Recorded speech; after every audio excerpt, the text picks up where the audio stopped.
Bonjour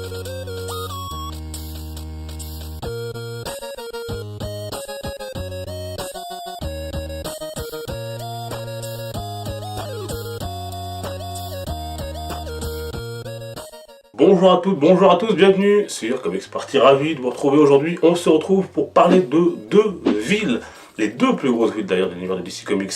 Gotham, le repère de Batman, et Metropolis, le fief de Superman. Bonne émission à toutes et à tous.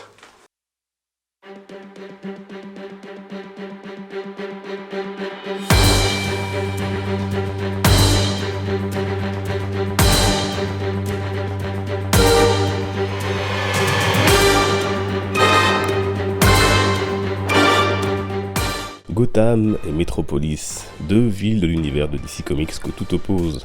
La première symbolise la nuit et la terreur, quand la seconde rappelle le jour et la prospérité. Des qualificatifs qui se retrouvent dans les justiciers qui y ont établi leur QG, Batman et Superman. Commençons par la ville qui ne dort jamais, Gotham City, apparue dans les comics dès 1940 et décrite comme sombre et violente. Elle abrite de nombreux criminels de l'univers du Chevalier Noir, du Joker au Pingouin. Une ville maudite qui semble pouvoir changer n'importe quel homme bon en animal sauvage, à l'image du procureur Harvey Dent qui deviendra à double face.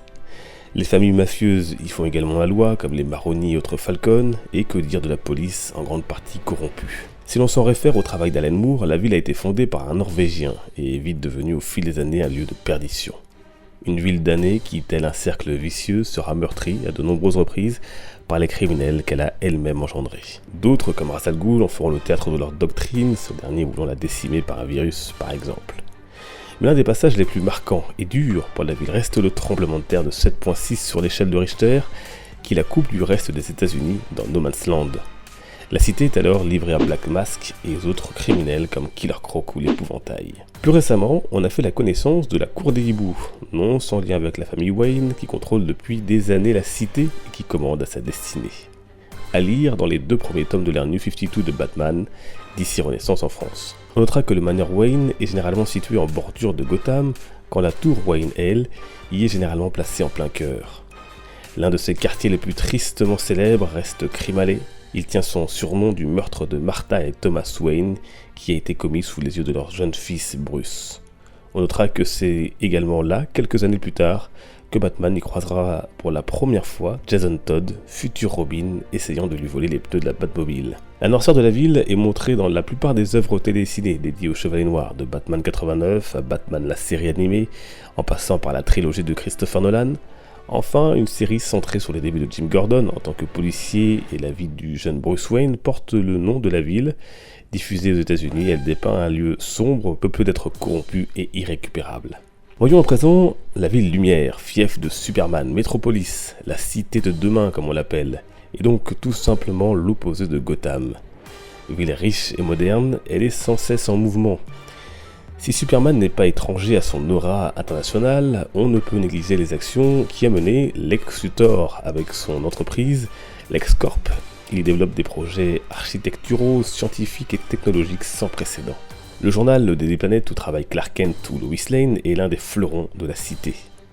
À Centennial Park, on trouve une statue de Superman érigée après sa mort.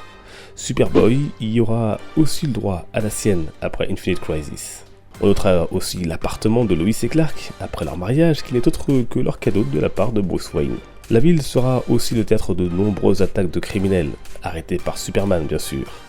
Elle sera aussi bien impactée par le combat mené entre l'Homme d'Acier et Doomsday avant que les deux ne trouvent la mort. La localisation des deux cités dont nous venons de parler a varié avec le temps, mais avec Batman v Superman notamment de Zack Snyder, on les place l'une en face de l'autre séparées par une simple baie. Gotham City et Metropolis sont les deux villes maîtresses de DC Comics. Elles s'intègrent parfaitement à l'image et au combat de leurs deux plus grands héros. Et dans les commentaires, n'hésitez pas à me dire la ville que vous préférez entre Gotham City et Metropolis par exemple. On n'oublie pas le concours spécial Batman jusqu'au 15 octobre. Vous avez les liens de mes réseaux sociaux en description. On s'y retrouve également pour échanger, discuter, partager. Merci de votre fidélité. Bonne semaine à toutes et à tous et rendez-vous dimanche. Portez-vous bien. Les comics sont une fête. Ciao!